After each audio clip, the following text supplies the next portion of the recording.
ለተክለ ሃይማኖት ዘረቡ ከ3 ዓመት በኋላ በዚህ ገዳም ሳለ 3 ጊዜ ተክለ ሃይማኖት ብሎ ከሰማይ ቃል ጠራው። ክቡር አባታችንም አቤቱ እኔ ባሪያህ አለሁ አለው። የእግዚአብሔር ቃል እንደሆነ አውቋልና። እንደ ቀድሞ ብዙ ምርኮ ታገባልኝ ዘንድ እንግዲህ ተነስተህ ወደ ዳሞት ሂድ አለው። ብዙዎችን ሰዎች ከአምልኮተ ጣዖት ወደ አምልኮተ እግዚአብሔር ትመልሳቸዋለህና በዚህም ባለህበት ቦታ በመንፈስ ቅዱስ በሚወለድህ በልጅህ በታዴዎስ እጅ ታላቅ ገዳም ይሰራል። ከጥቂት ቀን በኋላ ወደ ቤትህ ትመለሳለህ። እየተጋደልህ በሰራኸው ስለ ፍጹም ድካምህ በዚህ ቦታ ሴቶችም ወንዶችም ልጆች ይበዛሉ ብሎት የሚናገረው ቃል ዝም አለ። መዋዕለ ጾሙን ከፈጸመው በኋላ አባታችን ተክለ ሃይማኖት ተመልሶ ወደ ሀገር ገብቶ የከተታን ሰዎች ሁሉ ሰብስቦ እኔ ፈጣሪ ወዳዘዘኝ ቦታ እሄዳለሁና ባስተማርኳችሁ ትምህርት ክርስቶስን በማመን ጸንታችሁ ኑሩ፣ እርሱ ቢፈቅድልኝ ኋላ ወደ እናንተ እመለሳለሁ አላቸው። የሀገሩ ሰዎች ሁሉ አባታችን ሆይ ለማን ጥለህን ትሄዳለህ? አዲስ አማኝ ነንና ከሃይማኖት ዝናብ ማን ያጠጣናል? ከሚያቃጥል ከቆላ ዋይ ውስጥ ነንና በነፍስ በሥጋ የሚጠብቅ እንዳንተ ያለ አባት የት እናገኛለን? እያሉ አለቀሱ። አባታችን ተክለ ሃይማኖትም የፈጣሪን ትእዛዝ ላፈርስ ይቻለኛልን? ልቦናዬንስ ለምን ትሰብሩታላችሁ? እናንተስ እግዚአብሔርን በማምለክ ጸንታችሁ ኖሩ፣ እርሱ የምትወዱትን ሁሉ ያደርግላችኋል። በእግዚአብሔር ያመነ ምንም አያጣምና አላቸው። በስሙም ያመነን ሰው ክፉ ነገር አያገኘውምና በመከራ ይፈትኑታል፣ ከመከራው ይድናል እንጂ። እግዚአብሔርን በአምልኮ ፈልጉት፣ ጸንታችሁ ትኖራላችሁ። ሁል ጊዜ ገጸ ረድኤቱን ፈልጉ፣ በፍጹም ልቦናችሁ ውደዱት። በፍጹም ሰውነታችሁ እግዚአብሔርን እንዲህ እየወደዳችሁ እናንተም እርስ በርሳችሁ ተፋቀሩ። እርስ በርሳችሁ በመዋደዳችሁ የክርስቶስ ወገኖች እንደሆናችሁ ሁሉ ያውቃችኋል። ጸብ ክርክር ካላችሁ ግን ስራችሁ የቀና አይሆንም። ከእናንተ አንዱ ስንኳ እርኩሳን ለሚሆኑ ለጣዖታት የሚሰግድ አይኖር። በእሳት የሚያሟርት መድኃኒት የሚቀምም የሚያስጠነቁል የሚያሟርት መድኃኒተኛ ሟርተኛ ሙት በመጥራት ሙት በማስነሳት ሙት በመጠየቅ ድዳን ደንቆሮን በመጠየቅ ይህን ሁሉ የሚሰራ ሰው በእግዚአብሔር ዘንድ እርኩስ ነውና አስቀድሞ ያስተማርኳችሁን ጠብቁ። የእግዚአብሔርን ሕግ ከመጠበቅ የሚጣፍጥ የሚጥም የለም፣ ስሙንም ከመፍራት የሚሻል የለምና ነገሬን ኋላ ታገኙታላችሁ አላቸው። በሥጋ ብትለየን በመንፈስ አትለየን፣ በእግዚአብሔር ዘንድ መመኪያህ ነንና ይህን ብለው ጽኑ ለቅሶ እያለቀሱ ሸኝተው ሰደዱት። አባታችንም ጎዳናውን ይዞ ሄደ። ሲሄድም ለእጁ በትር ለእግሩ ጫማ አልያዘም። በዚያች ቀን ባደረበት ቦታ ጌታችን ኢየሱስ ክርስቶስ ታይቶ ተነጋገረው። ወዳጄ ተክለ ሃይማኖት እኔ ካንተ ጋር ስላለው በሄድክበትም ሁሉ አትፍራ። ወደምትሄድበት ሁሉ የምትቀመጥበት የብርሃን ሰረገላ ይሁንልህ። ወንጌልን እያስተማርክ ሕዝቡን በእኔ ስም አሳምን። ይህንም ከነገረው በኋላ ከእርሱ ተሰወረ። ከዚያች ቀን ጀምሮ በሰረገላ ብርሃን እየተቀመጠ ይሄድ ጀመረ። ጌትነቱን የምትናገር ወንጌልን የሸዋን ክፍለ ሀገር ሁሉ እየዞረ አስተማረ። ወደ እነ ስድስቴ ወርዶ ዊፋት ወደሚባል ወደ ታላቅ ተራራ ደረሰ። ወደ ተራራው በወጣ ጊዜ በላዩ አጋንንት ሲደነፉ አገኛቸው። ድምፃቸውም ወደ ሰልፍ እንደሚገባ እንደ ፈረስ ኮቴ ነው። እንደ ውሻ እንደ ጎርጥ ይጫጫሃሉ። አባታችን ተክለ ሃይማኖት ወደ እርሱ እስኪደርሱ ድረስ ዝም አላቸው። ጊዜው መሽቶ ነበርና የአገሩም ሰዎች ያመልኳቸው ይሰግዱላቸው ነበር። ወደ እርሱ በደረሱም ጊዜ በመስቀል አማተበባቸው። ሁሉም በነፋስ ቤት እንዳለ ጢስ ሆነው በነው ጠፉ። ብፁዕ አባታችን ግን ሌሊቱን ሁሉ በጸሎት በምስጋና አደረ። በነጋም ጊዜ የአገሩ ሰዎች እንደ ልማዳቸው ልዩ ልዩ የሆነ ምግብና መጠጥ እንዲሁም ያርዱላቸው ዘንድ ላሞች ይዘው መጥተው ብፁዕ አባታችን ወዳለበት ወደ ተራራው ወጡ። ከዚያ በደረሱ ጊዜ ይሰግዱ ጀመረ። ብፁዕ አባታችንም እሊህ ሰዎች የሚያደርጉትን ያይ ዘንድ ተነሳና ለአጋንንት ሲሰግዱ አያቸው። በመንፈስ ቅዱስ ፍቅር እሳትነት ልቦናው ነደደ። በአራቱ ማዕዘን በመስቀል እያማተበ በስመ አብ ወወልድ ወመንፈስ ቅዱስ ብሎ አሰምቶ ተናገረ። እሊህም ሰዎች ግሩም ከሚሆን ከቃሉ ጩኸት የተነሳ ደንግጠው እንደ ድንጋይ ሆኑ። ብፁዕ አባታችንም ሰማይን ምድርን በሰማይ በምድር ያለውን ሁሉ ለፈጠረ ለእግዚአብሔር መስገድ ትታችሁ ለርኩሳን አጋንንት ለምን ትሰግዳላችሁ? አላቸው። እነርሱም በፍጹም ፍርሃት ደንግጠው አቤቱ ከሆነ ጀምሮ እንዲህ ያለ ስም የሰማንበት ጊዜ የለም አሉት። ብፁዕ አባታችንም ቀድሞስ ያለ እውቀት አደረጋችሁት፣ ዛሬ ግን እንዳትጠፉ ለእግዚአብሔር ስገዱ። ለርኩሳን አጋንንት የሚሰዋ ሁሉ ከወገኑ ጋር ፈጽሞ ይጠፋልና አላቸው። ብንተወው ፈጣሪያችን ዝም ይለናልን? በዚህ ካልሰገድንለት ካልሰዋንለት ወንዶችን ሴቶችንም ልጆቻችንን ይገልብናል፣ ገንዘባችንን ሁሉ አገራችንን ያጠፋብናል። ስለዚህ እንገዛለታለን አሉት። አባታችን ተክለ ሃይማኖትም እኔ ያየው ዘንድ ወዴት አለ አላቸው። በሌሊት ነው እንጂ ቀን አይታይም አሉት። ብፁዕ አባታችንም በእውነት በጨለማ ይታይ ይሆናል፣ ስራው ክፉ የሆነ ብርሃንን ይጠላል፣ ስራውም እንዳይገለጽበት ወደ ብርሃን አይመጣምና፣ ስራው በጎ የሆነ ግን ወደ ብርሃን ይመጣል። ስራው ይገለጽ ዘንድ ሁለንተናው ጨለማ እንደሆነ በዚህ ወቁት። ዳግመኛስ ወደ እናንተ የሚመጣበት ጊዜ በምን ታውቁታላችሁ አላቸው። እሳት ለብሶ በጅብ ተቀምጦ እንደ ክረምት ነጎድጓድ እያሰማ ይመጣል። በጅብ የተቀመጡ ብዙ ሰዎች በግራ በቀኝ ይከቡታል፣ ሁሉም ባፋቸው እሳት እያናፉ ይመጣሉ አሉት። ብፁዕ አባታችንም እንዲህ አላቸው፣ በእውነት ርኩስ ነው፣ ከፈረሶችም እርሱ ይረክሳል። እስኪመሽ ድረስ እንጠብቀው። ያሸነፈኝ እንደሆነ እሰግድለታለሁ፣ እኔ ያሸነፍኩት እንደሆነ ለእኔ ፈጣሪ ትሰግዳላችሁን አላቸው። አንተ ካሸነፍከው አዎን ለአንተ አምላክ እንሰግዳለን አሉት። በመሸ ጊዜም ግሩም ያይደለ ይህ ጋኔን እንደ ልማዱ ባለው ግርማ መጣ። አባታችን ተክለ ሃይማኖት ተነስቶ በመስቀል አማተበበት፣ ከተቀመጠበት ጅብ ላይ ወደቀ፣ እንደ ጢስ ተኖ ጠፋ። ከእርሱም ጋር ያሉት ከቦታችን አስወጥቶ የሚያሳድደን ማን ነው እያሉ ከነጅቦቻቸው ተበተኑ። የሀገሩም ሰዎች ይህን ባዩ ጊዜ አምላክ በእውነት ሁሉን የሚያሸንፍ ኃያል ነው እያሉ ደንግጠው ከአባታችን እግር ላይ ወደቁ። ብፁዕ አባታችንም እንዲህ አላቸው፣ እንግዲህስ አትፍሩ፣ ለአብ ለባሕርይ ልጁ ለኢየሱስ ክርስቶስ ለባሕርይ ሕይወቱ ለመንፈስ ቅዱስ ስገዱ። እርሱ ሁላችሁም እስክትመለሱ ድረስ ከእናንተ ማንንም ማን ሊያጠፋ አይወድምና፣ ፍየልና ላም ልትሰውሉት አይፈልግም፣ የላም ሥጋ አይበላምና ወይም የፍየል ደም አይጠጣምና፣ በመገዛት ስገዱለት፣ በእውነት አምልኩት እንጂ እርሱ ብቻ የፍጥረት ሁሉ ፈጣሪ ነውና፣ በሰማይ በምድርም በባሕርም በቀላያትም ያለ እርሱ ሌላ አምላክ የለምና። እርሱ ይገድላል፣ እርሱ ያድናል፣ ያደህያል፣ ያበለጽጋል፣ ያዋርዳል፣ ያከብራል። ምን የሚሳነው ሥራ የለም። ለእንደዚህ ያለው ንጉሥ እመኑበት የዘላለም ሕይወት ታገኙ ዘንድ። ይህን የመሰለ ሁሉ ብፁዕ አባታችን እስኪነጋ ሲያስተምራቸው አደረ። እሊም ሰዎች ይህ ድል የነሳኸው አምላካችን አንተ ከኛ ዘንድ ከሄድክ ይገድለናል፣ ገንዘባችንን ሀገራችንን ያጠፋብናል፣ ምን እናደርጋለን አሉት። አባታችንም ተክለ ሃይማኖት ፈጽማችሁ በእግዚአብሔር ካመናችሁ በምንም አያሸንፋችሁም፣ ይህ ጋኔን ደካማ ነውና ሲያሳምማችሁ ነበረ። ወንዶች ሴቶች ልጆቻችሁን ሀገራችሁንም ገንዘባችሁንም ያጠፋባችሁ ነበር። ዛሬ ሄዳችሁ ለሀገሩ ሰው ሁሉ ንገሩ፣ የታመመበት በሽተኛውን ሁሉ ይዞ ይምጣ፣ የፈጣሪን ኃይል ታዩ ዘንድ እርሱ ሳትጥሩ ዋጋ ሳትሰጡት ያድናችኋልና። እነርሱም ደስ ብሏቸው ተነስተው ወደ ቤታቸው እየወጡ ሄደው ለሀገሩ ሰው ሁሉ ነገሩ።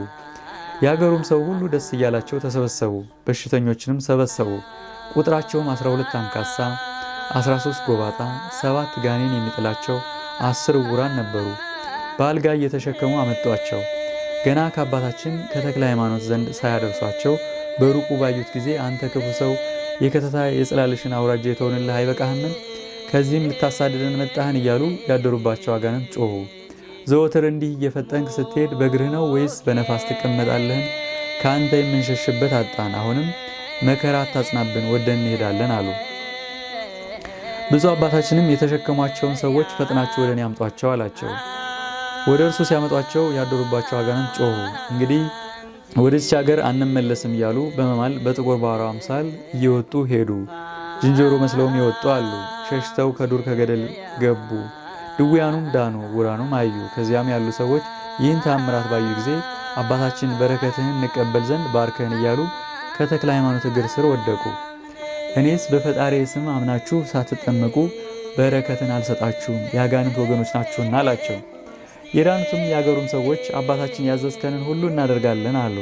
ብፁዕ አባታችንም በእግዚአብሔር ስም አምናችሁ ትጠመቁ ዘንድ አዛችኋለሁ አላቸው። ሁሉም ተነስተህ አጥምቀን አሉትና በአብ በወልድ በመንፈስ ቅዱስ ስም አጠመቃቸው። ቤተ ክርስቲያንም ስሩ ብሎ አዘዛቸውና ሰሩ። በውስጧም የጌታችን የኢየሱስ ክርስቶስ ቅዱስ ሥጋውን ክቡር ደሙን አቀበላቸው። በዚህም ጊዜ ቅዱስ ሚካኤል በዲያቆን አምሳል ይራዳው ነበር። በእነርሱ ዘንድ ልዩ 3 የሚሆኑ የሥላሴን ሃይማኖት እያስተማረ 9 ወር ተቀመጠ። ከ9 ወር በኋላ ቅዱስ ሚካኤል ብፁዕ አባታችን እግዚአብሔር ያከበረ ተክለ ሃይማኖት ተነስ አለው። ፈጣሪ ያዘዘህን ማድረግ ቸል አትበል። ስለዚህ ነገር የአገሩን ሰዎች ሰብስቦ ባስተማርኳችሁ ሃይማኖት ጽኑ፣ እርስ በርሳችሁ ተፈቃቀሩ፣ እንግዳ መቀበልንም አትዘንጉ፣ እኔ ፈጣሪ ወደ ላከኝ ይሄዳለሁና አላቸው። የአገሩም ሰዎች ይህን ሰምተው አባታችን አስተማሪያችን ለማን ትተህን ትሄዳለህ እያሉ ብዙ አለቀሱ። ጽኖ ለቅሶ እያለቀሱ ሸኝተው ሰደዱት። ብፁዕ አባታችንም በብርሃን ሰረገላ ተቀምጦ ሄደ። የናርትን አውራጃ ሁሉ አስተማረ። የጣዖቱን ቤት አፈረሰ።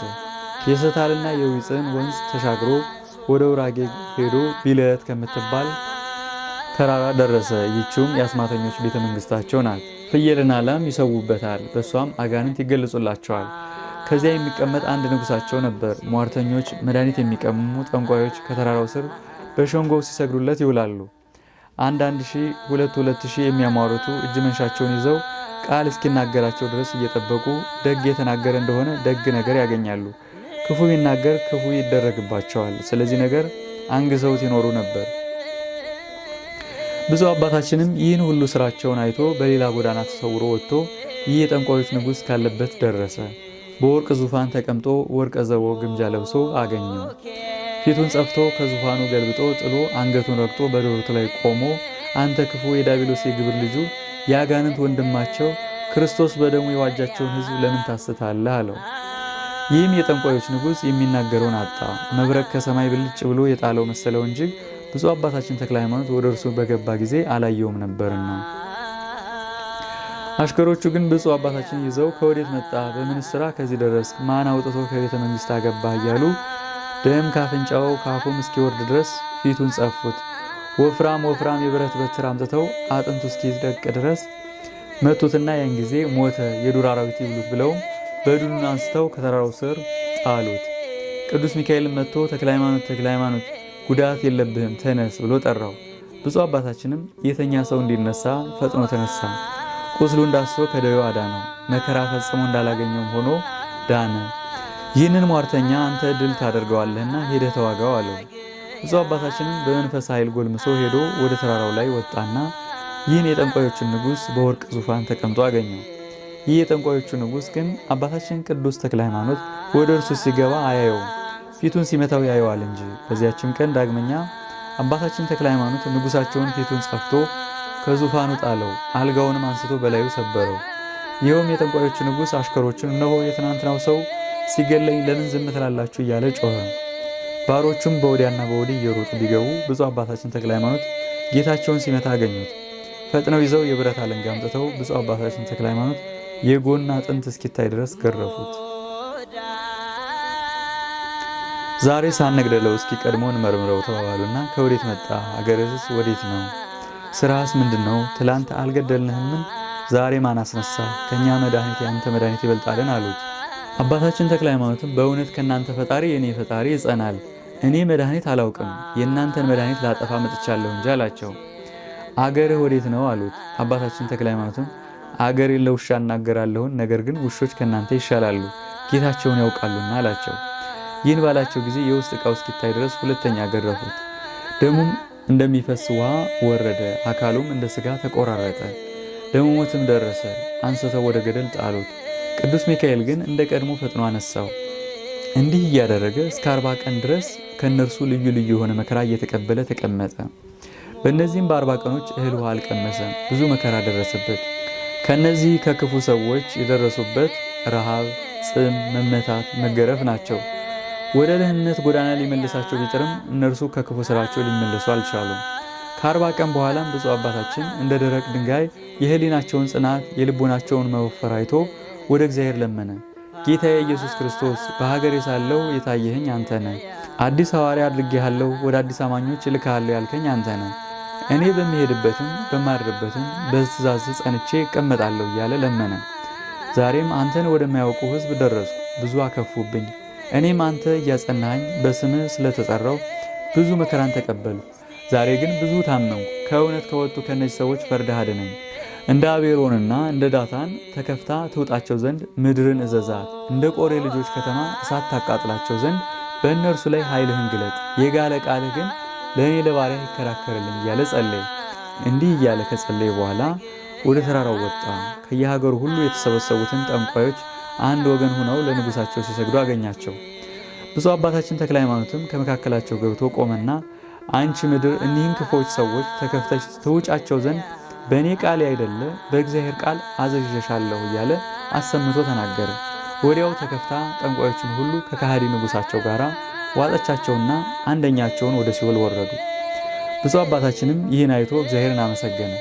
ገጸ ረድኤትህ በእኛ ላይ ተገለጸ። ዛሬ ልቦናዬን ደስ አሰኘኸው። በእውነት የአማልክት ፈጣሪ አንተ ነህ። የነገስታት ገዢ አንተ ነህ። ብፁዕ አባታችን ተክለ ሃይማኖትም በተራራው እንዲህ እያለ ወደ ጠንቋዮቹ ማደሪያ ሲመላለስ በብርና በወርቅ የተሰሩ ጣዖቶችን አገኘና ድንጋይ አንስቶ ቀጠቀጣቸው፣ የሚሰውበትን ሁሉ አፈረሰ። ብፁዕ አባታችንም ከመሸ በኋላ ከታላላቆች ዛፎች በአንዲቱ ዛፍ አጠገብ ቆሞ ጸለየ። በዚያ ሲጸልይ ስፍር ቁጥር የሌላቸው እልፍ አእላፍ አጋንንት መጡ። ብፁዕ አባታችን ተክለ ሃይማኖትም የሚያደርጉትን ያይ ዘንድ ዝም አለ። ሁሉም የተውንልህ የሸዋ ምድር አልበቃህምን ብለው ጮኹ። ከዚህም እንዳያመልኩብን ልትከለክል መጣ፣ እኛም ሳንገልህ አንተውህም ብለው ድንጋይ አንስተው ብፁዕ አባታችን ተክለ ሃይማኖትን አጥንቱ እስኪደቅ ድረስ ወገሩት። ሲወግሩትም ቅዱስ ሚካኤል እንደ እሳት እየተንቦገቦገ ወርዶ በክንፉ መታቸው፣ እንደ ምድርም ትቢያ አደረጋቸው፣ ሁሉም አለቁ።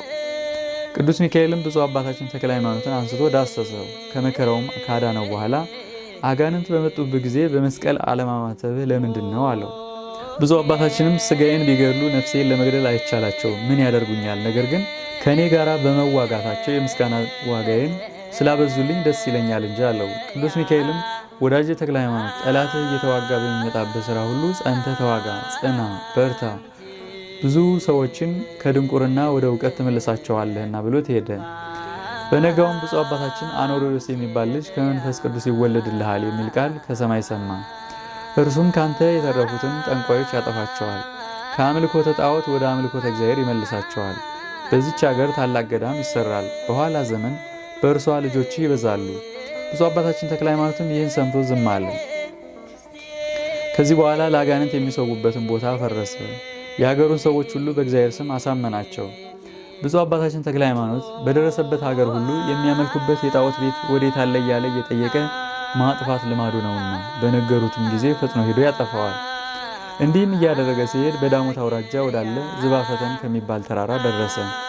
ከዚያም የአገሩ ሰው ሁሉ የሚያመልከው የእንጨትና የድንጋይ ጣዖት በሚያስጠነቁሉበት አገኘ።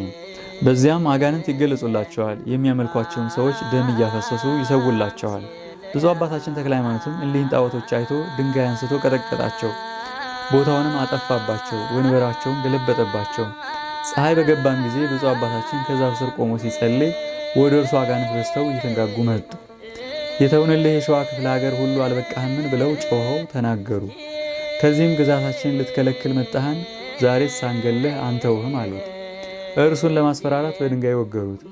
የማይቻላችሁ ስትሆኑ በከንቱ ለምን ትደክማላችሁ ብሎ በመስቀል አማተበባቸው። እንደ ጢስ በነው ጠፉ። በነጋው የአገር ሽማግሌዎች ሁሉ ለጣዖቶቻቸው ይሰግዱ ዘንድ ተሰብስበው መጡ። ከምድር ወድቀው አገኟቸው። ደንግጠው ጣዖቶቻችንን ምን አገኛቸው? ማን ሰባበራቸው? ተባባሉ። የእግዚአብሔር ሰው ብፁዕ አባታችን ተክለ ሃይማኖትን በጌታዬ በኢየሱስ ክርስቶስ ኃይል እኔ ሰበርኳቸው አላቸው። ከእኔ እጅ ራሳቸውን ማዳን ያልቻሉ እሊህ ደካሞች ሌላውን ማዳን እንደምን ይችላሉ? ትንፋሽ የሌላቸው እሊህ ድንጋዮች ምን ያደርጉላችኋል? አላቸው። እርሱን አይተው ከየት መጣ አሉት። ብፁዕ አባታችን ተክለ ሃይማኖትም እኔስ ከጌታዬ ከኢየሱስ ክርስቶስ ታዝዤ የምታስቱባቸው የጣዖቱን ቤት መስገጃችሁን አፈርስ ዘንድ ከሀገር የመጣሁ አላቸው። ጌታስ ተላከህ እስኪ ከኛ እጅ ሲያድንህ እናያለን፣ ጣዖቶቻችንን እንዳጠፋ አንተንም እናጠፋሃለን ብለው ይዘው ደበደቡት። ነፍሱ ከስጋው ለመለየት እስክትደርስ ድረስ መከራ ጸኑበት። እኩሌቶቹ ንጉሱ የሚያመልካቸውን ጣዖቶች ሰብሯልና ንጉሱ ሳያውቅ እንግደለው አሉ። አጽንተው አሰሩት። ከነርሱ አንዱ የዳሞት ገዢ የሚሆን ቀፈረወድም የሚባል ሰው ወሰደው። ለዚህም ለአገረ ገዢው ጋኔን የሚጥለው ልጅ ነበረው። ይህም አገረ ገዢው ወደ ቤቱ ለመግባት ሲመለስ ልጁ ሊቀበለው ወጣ። ያን ጊዜ ጋኔኑ በሰው ሁሉ ፊት ጣለው። ሁሉም ደነገጡ። ፍስሐ ጽዮንን እኔ ካንተ ምን አለኝ ብሎ ሰይጣኑ ጮኸ። አዲሱ ስምህንስ መጥራት አይቻለኝም። መከራ ታጸናብኝ ዘንድ ከዚህ ማን አመጣ? ቀድሞ የሸዋን ክፍለ ሀገር ሁሉ ተውኩልህ። እነዚህ አልበቁህምን? በሄድኩበት እየተከተል ከየሀገሩ አስወጥተህ ሰደድከኝ።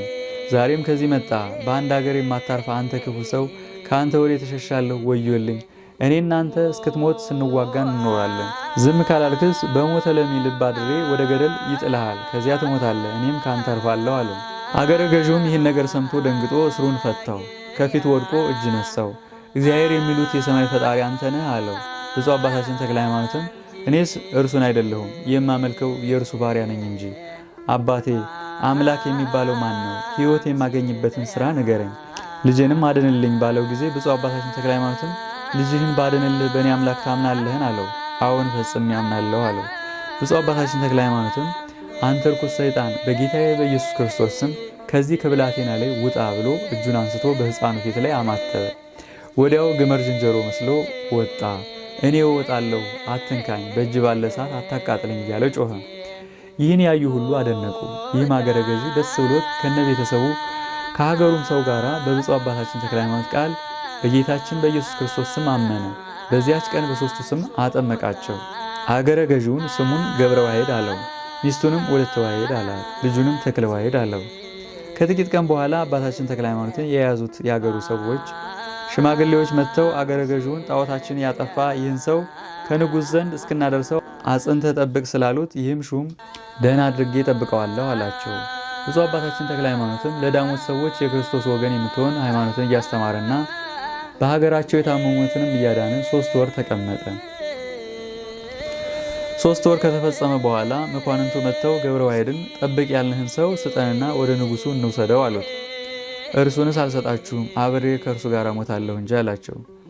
እርሱንስ ካልሰጠህን ሁለታችሁንም ገደል እንድሰዳችሁ እወቅ፣ ብዙ መከራም ትቀበላላችሁ አሉት። ሊያጣሉት ሊያካስሱት ወደ ንጉሡ ፈጥነው ሄዱ። ከንጉሡ ዘንድ በደረሱ ጊዜ ጌታችን ሆይ አንተ የምትሰግድላቸውን አማልክት የሰበረ ሰው በተራራው ላይ አግኝተን ወደ አንተ እስክናመጣው ድረስ አስረን ጠብቅ ብለን ለቀፈረሙድም ሰጠነው። እነሆ ለእርሱ ጠበቃ ሆኖ ስጠን ብንለው ከእርሱ ጋር እሞታለሁ እንጂ እርሱንስ አልሰጣችሁም አለን ብለው ከሰሱት። ንጉሥ ወይ አንተን አማልክት ክዷቸውም እንደሆነ አናውቅም አሉት። ንጉሡም ሰምቶ እጅግ ተቆጣና ሁለቱንም አስራቸው አምጡ ብሎ ኃይለኞች አሽከሮችን ላከ። መልእክተኞችም ከቀፈረውድም ቤት በደረሱ ጊዜ ብፁዕ አባታችን ተክለ ሃይማኖትን ጋኔን ሲያወጣ የእግዚአብሔር ጌትነቱን ቸርነቱን ለሀገሩ ሰው ሁሉ ሲያስተምር አገኙትና እርሱንም ገብረ ዋሕድንም አስረው ወሰዷቸው።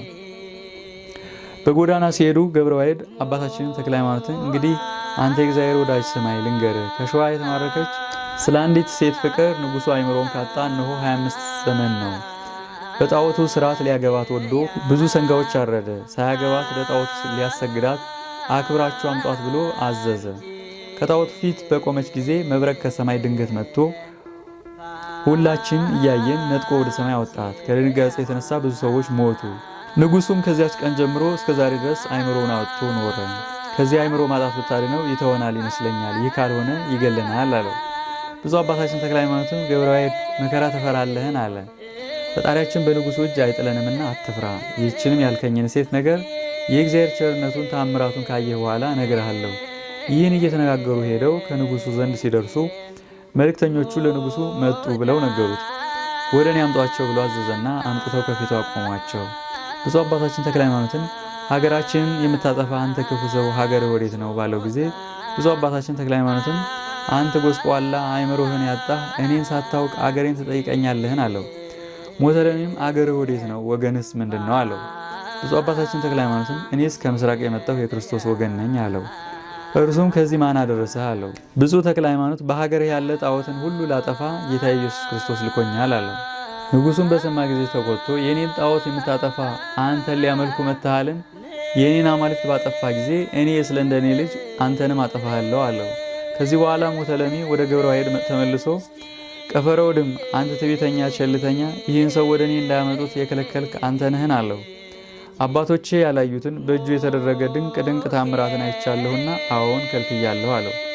ምን ሲያደርግ አየህ አለው። ጋኔን ሲያወጣ ድውይ ሲፈውስ ብዙ ተአምራት ሲያደርግ አየሁ። ስለዚህ ከልክያለሁ። ቢሞትም ከእርሱ ጋር ሞታለሁ፣ ቢድንም እንደ እርሱ እድናለሁ። ንጉሥ ሆይ አሁንም የወደድከውን አድርጋለሁ። ንጉሡም ተቆጥቶ እስኪ እርሱ ሲያድነህ አያሃለሁ ብሎ 2 ቀፎ አምጡ ብሎ አዘዘ። ሁለቱንም በ2 ቀፎ አድርጋችሁ የቀፎውን አፍ ዘግታችሁ በእርጥብ ቁርበት ጠቅላችሁ ጦመ ገራር ወደሚባል ወደ ታላቁ ገደል ስደዷቸው ብሎ አዘዘና እንዳዘዛቸው አደረጉ። ወደ ገደል በሰደዷቸው ጊዜ ቅዱስ ሚካኤል ከእግዚአብሔር ታዞ መጥቶ ከምድር ሳይደርሱ በክንፉ ተቀበላቸውና የቀፎውን አፍ ሳይከፍት ከነቀፎው አውጥቶ ከሜዳ ላይ አኖራቸው። ፈጥነው ወጥተው ገደል የሰደዷቸው ሰዎች ሳይመለሱ ከንጉሡ ፊት ሄደው ቆሙ። ብዙ አባታችን ተክለ ሃይማኖትም ሞተለሚን አንተ ከሃዲ ገደል ያስጣልከን እኛ እነሆ መጣን እፈር አለው። ከገደልስ ከቀፎስ ማን አወጣችሁ አለው። ብዙ አባታችን ተክለ ሃይማኖትም ሁሉ የሚቻለው ፈጣሪ ከገደል አወጣን አለው። ይህን ሲነጋገሩ ገደል የሰደዷቸው ሰዎች መጡ። ባዩአቸው ጊዜ እጅግ ደነገጡ። ቀፈረውድም በእውነት አምኗል፣ እኛም በዚህ ሰው ፈጣሪ አምነናል፣ ከገደል ሞት ራሱንም ሌላውንም ያዳነ በዚህ ሰው ፈጣሪ አምነናል አሉ። ብፁዕ አባታችን ተክለ ሃይማኖትን ፈጽማችሁ መኑ፣ ኋላም ከዚህ የበለጠ ታያላችሁ አላቸው። ሞተለሚም እንዲህ ሰዎች ሊያታልሉኝ በጎዳና ተማክረው ገደል ጣሉ ያልኳቸውን ሳይጥሉ ወደ እኔ መጥተዋል። በውስጣቸው አድርገው የጣሉባቸውን ቀፎች አምጡ ብለው አዘዘ። ቀፎዎችም አፋቸው ቀድሞ እንደተዘጋ ተገኙ። ሌላ ደግሞ 10 ቀፎ አምጡ ብሎ አዘዘና ትእዛዜን ያፈረሱ እነዚያን በውስጣቸው ጨምሯቸው፣ ያን መድኃኒተኛም ቀፈረወድምን እንደ ቀድሞ በቀፎ አድርጋችሁ ወደ ገደል ጣሏቸው በማለት የታመኑ አሽከሮችን አዘዛቸው። እነርሱም እሺ በጅ አሉት። እኒህም በንጉሱ ዘንድ የታመኑ አሽከሮቹ ወጥተው 10 ቀፎ አሸክመው ንጉሱ ትእዛዜን አፈረሱ ያላቸውን 10 ሎሌዎችን በ10 ቀፎ ጨምረው ብፁዕ አባታችንና ገብረ ዋሕድን በቀድሞ ቀፎአቸው አድርገው ወደ ገደል ሊጥሏቸው ሲወስዷቸው የሚደረገውን ያዩ ዘንድ ብዙ የንጉሥ ሰራዊት ተከተሏቸው። ከገደሉ አፋፍ በደረሱ ጊዜ አስቀድሞ ብፁዕ አባታችን ተክለ ሃይማኖትን ጣሉት። ቀጥሎ ገብረ ዋሕድን፣ ከእርሱም በኋላ 10ሩን ጣሏቸው። ያን ጊዜም ቅዱስ ሚካኤል ወርዶ እንደ ቀድሞ በክንፉ ተቀብሎ ከሜዳ አውጥቶ ጣላቸው። ዳግመኛም ከቀፎ አወጣቸው። ብፁዕ አባታችን ተክለ ሃይማኖትም በፈጣሪ እስኪያምን ድረስ ሂደህ ይህን ከሃዲ አሳፍረው አለ። እሊም ገደል የሰደዷቸው ሰዎች የወደቁ መሰላቸው እንጂ የእግዚአብሔር መልአክ እንዳወጣቸው አላወቁም። እሊም በንጉሱ ዘንድ የታመኑ ሰዎች ቁጥራቸው 24 ነበር።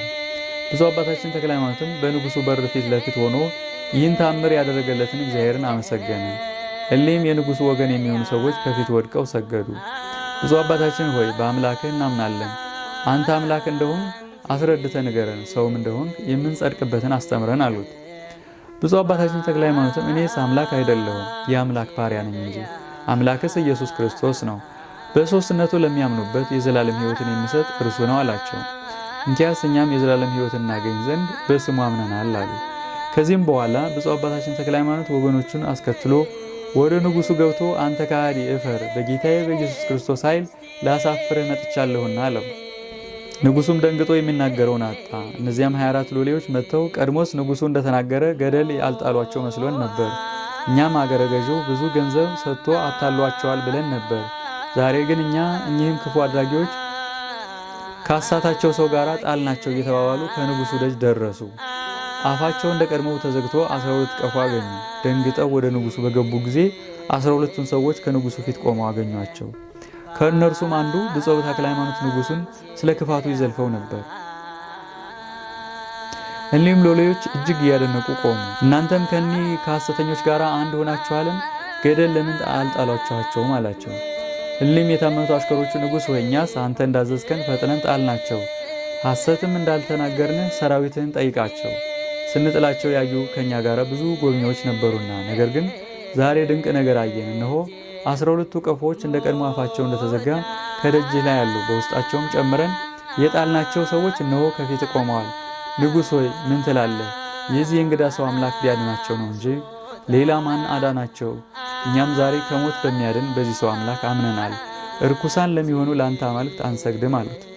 ብፁዕ አባታችን ተክለ ሃይማኖትም ልጆቼ ፈጽማችሁ መኑበት፣ የሚያድነው ከሞተ ሥጋ ብቻ አይደለም ከሞተ ነፍስም ነው እንጂ አላቸው። ብፁዕ ሆይ ሁላችንም በአንተ አምላክ አምነናል ብለው ጮሁ ተናገሩ። ንጉሱም በብፁዕ አባታችን ተክለ ሃይማኖት ላይ ብዙ ተቆጥቶ አንተ ክፉ ሰው ከሀገርህ አስወጥተው የሰደዱ ከዚህ ትነግስ መስሎሃልን ብሎ ጦር በእጁ አንስቶ ብፁዕ አባታችን ተክለ ሃይማኖትን ሊወጋው ወዶ ሳለ ጦሩ ተመልሶ በእጁ ላይ ተጠመጠመና እንደ ሰም ከላዩ ላይ ተጣበቀ።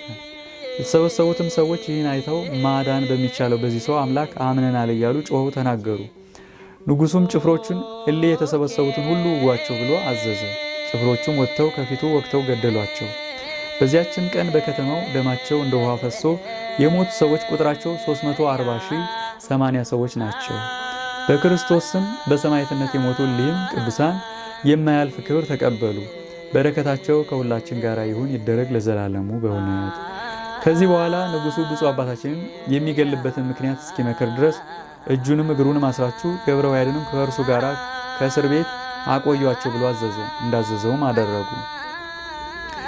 መንፈቀ ሌሊት ሲሆን ለብፁዕ አባታችን ለተክለ ሃይማኖት ቅዱስ ሚካኤል ተገልጾ ተነጋገረው።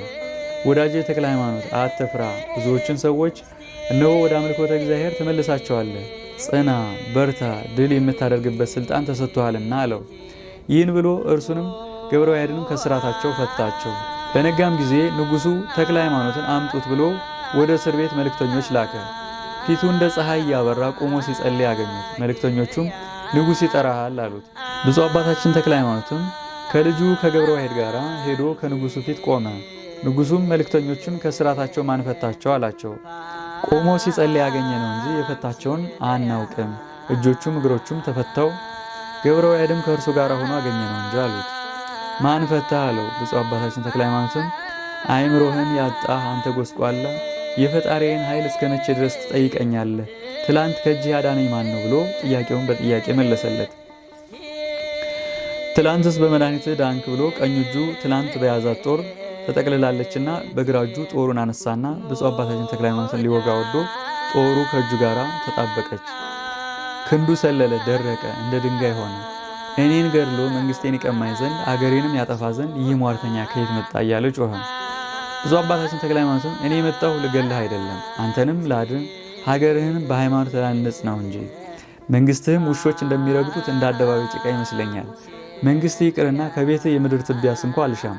አትጩህ፣ በፈጠረህ እመን ያድንሃል። ይህም ባይሆን ያንተን አማልክት አድኑኝ በላቸው ባለው ጊዜ ከአማልክት በኩል በሽታ የሚያድን የቱ ነው አለ።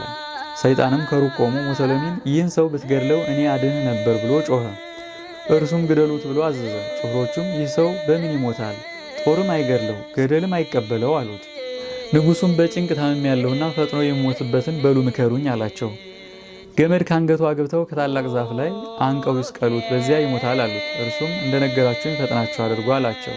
ብፁዕ አባታችን ተክለ ሃይማኖትን አውጥተው ካንገቱ ገመድ አግብተው አንቀው ሊሰቅሉት ወሰዱት። የንጉሱም ሰራዊት ሞቱ እናያለን ብለው ተከትለው ሄዱ።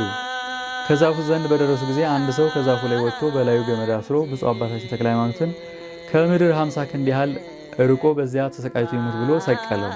ይህም ገመድ ያሰረው ሰው ሲወርድ ከዛፉ ላይ ወድቆ አጥንቱ ተሰባብሮ ክፉ ሞት ፈጥኖ ሞተ። ዛፉ ግን የእግዚአብሔር ወዳጅ ከላይ ወረድልኝ እንደሚል ራሱን ወደ ምድር አዘነበለ። ብፁዕ አባታችን ተክለ ሃይማኖትም ወርዶ በእግሩ ቆመ። ገመዱም ማንም ሳይፈታው ከአንገቱ ወጣ። ዛፉም ተመልሶ ቀድሞ እንደነበረ ሆነ። የተሰበሰቡትም ሰዎች ይህን ታምራት አይተው ጦርና ዛፍ ለሚታዘዙለት በተክለ ሃይማኖት አምላክ አምነናል ብለው ጮኸው ተናገሩ። ብፁዕ አባታችን ተክለ ሃይማኖትም ፈጽማችሁ መኑ፣ ከዚህ የበለጠ ኋላ ታያላችሁ። ሁሉ በሚቻለው የሚሳነው ነገር በሌለ በእንደዚህ ያለ አምላክ አምነናል አሉ። ብፁዕ አባታችን ተክለ ሃይማኖትም አቅንታችሁ ወደ ሰማይ ተመልከቱ፣ ከዚህ የበለጠ ኋላ ታያላችሁ። አቅንተው ሲመለከቱ መላእክት የብርሃን አክሊል ይዘው አዩአቸው። አባታችን ይህ የምናየው ምንድነው አሉት። እነሆ ንጉሥ እናንተን ግደሏቸው ብሎ ያዛል። መላእክትም በብርሃን አክሊል ነፍሳቸውን ለመጋረድ ይዘው ይጠብቃሉ አላቸው። የተሰበሰቡትም ሰዎች ይህን ሰምተው ፈጽሞ ደስ አላቸው፣ በሃይማኖትም ጸኑ። ሄደው ንጉሡን ይህን ሥራ የእኛ ሰው እንጨትም አልቻለውም፣ ሰቃዩንም ሰው ሲወርድ ዛፍ ጣለው፣ ተቀጥቅጦ ሞተ። ሰራዊትም ሁሉ በዚህ ሰው አምላክ አመኑ። ጠንቋዮችም ንጉሡን እርሱን የምንገልበት እስክንመክር ድረስ በዚህ ሰው አምላክ ያመነውን ሁሉ ግደሉ ብለህ እዘዝ አሉት። ንጉሡም በክርስቶስ ስም ያመነ ወንዱንም ሴቱንም ሁሉ ግደሉ ብሎ አዘዘና የንጉሡ ጭፍሮች ሰይፋቸውን መዘው በክርስቶስ ያመኑትን ሁሉ ገደሏቸው። በዚያችም ቀን በሰማዕትነት የሞቱት ሰዎች ከልጅና ከሴት በቀር ቁጥራቸው 780,075 ሰዎች ሲሆኑ የሰማዕትነት አክሊል የተቀዳጁትም ሰኔ 17 ቀን ነው። የክርስቲያን ወገኖች የሆን ሁላችንም የሃይማኖታቸው ጽናት ከመውደቅ ይደግፈን፣ ከኃጢአት ያንጻን፣ ይልቁንም ለሀገራችን ለኢትዮጵያ ሰላምን ሰጥቶ በነጻነት ያኖራት ለዘላለሙ በእውነት